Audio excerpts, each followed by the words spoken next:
1964 সালের ঘটনা। সোভিয়েত ইউনিয়নের আকাশে 85,000 ফুট উচ্চতায় উড়ছে একটি মার্কিন গোয়েন্দা বিমান। কিন্তু সেই উচ্চতায় থেকেও বিমানটি নিখুঁতভাবে ছবি তুলে নিল রাস্তায় অত্যন্ত দ্রুত গতিতে চলতে থাকা একটি গুরুত্বপূর্ণ ব্যক্তির গাড়ির নাম্বার প্লেটের।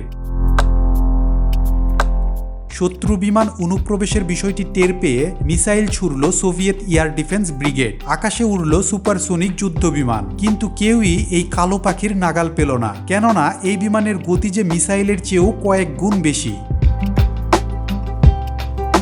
আজ আপনাদেরকে বলতে চলেছি বিশ্বের সবচেয়ে দ্রুতগতির বিমান ব্ল্যাকবার্ডের গল্প, যাকে 24 বছরে 4000-এরও বেশি মিসাইল দিয়ে ধাওয়া করেও কোনো দেশ ভূপাতিত করতে পারেনি।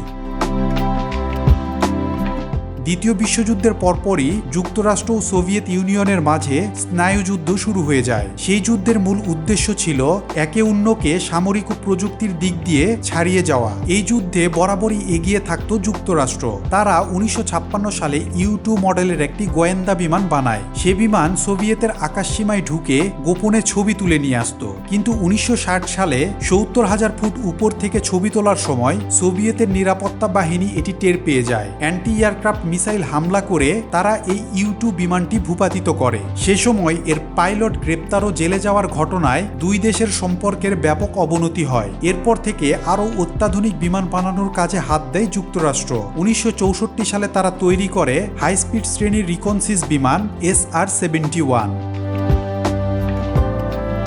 মার্কিন বিমান নির্মাতা প্রতিষ্ঠান লকহিড কর্পোরেশনের তৈরি এই বিমানের ডাকনাম দেওয়া হয় ব্ল্যাকবার্ড, যা শব্দের গতির সাথে ছুটতে সক্ষম ছিল।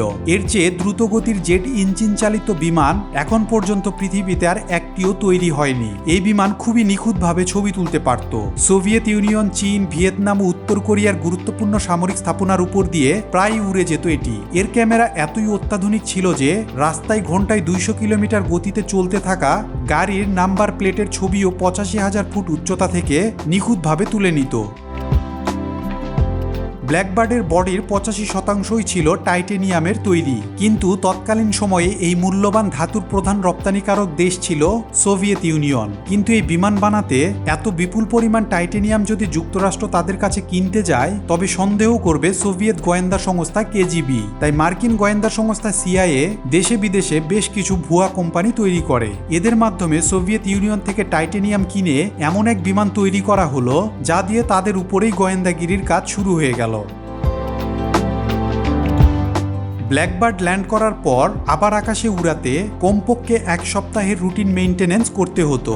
অনেক সময় মাসখানেকও লেগে যেত, কারণ এর পার্টস ড্যামেজের পরিমাণ ছিল খুবই বেশি। কখনো কখনো দেখা গিয়েছে যে প্রচণ্ড গতিতে চলার কারণে 2-1টা নাট বল্টু খসে গেছে। এছাড়া বিমানে এমন বেশ কিছু যন্ত্রাংশ ছিল যা একবারের বেশি ব্যবহার করা যেত না। এসব কারণে বছরে প্রায় $300 মিলিয়ন ব্ল্যাকবার্ডের পেছনে রক্ষণাবেক্ষণ কাজে ব্যয় হতো। এছাড়া এই বিমানটি উড়াতে প্রতি ঘন্টায় $85,000 প্রয়োজন হতো। 1966 সালের হিসেবে প্রতিটি ব্ল্যাকবার্ডের দাম ছিল $34 মিলিয়ন, যা আজকের দিনের হিসেবে $278 মিলিয়ন সমতুল্য।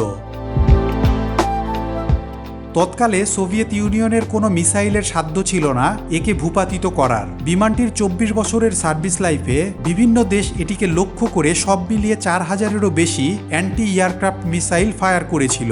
এর একটিও তাকে ছুঁতে পারেনি। এছাড়া এ সময়ে এটি 200টি যুদ্ধ বিমানকে গতির জোরে পরাস্ত করে। মোট 32টি ব্ল্যাকবার্ড বানানো হয়েছিল, যার 12টি বিভিন্ন দুর্ঘটনায় ধ্বংস হয়, তবে একটিও শত্রুর হাতে ধ্বংস হতে হয়নি। আধুনিক ড্রোন ও স্পাই স্যাটেলাইটের যুগে এসেও এ ধরনের গোয়েন্দা বিমানের চাহিদা এখনো শেষ হয়নি, কারণ যুক্তরাষ্ট্র বহু আগে থেকেই ব্ল্যাকবার্ডের উত্তরসূরি SR-72 বানানোর কাজ চালিয়ে যাচ্ছে। সবকিছু ঠিকঠাক থাকলে 2025 সালে এটি আকাশে উড়বে।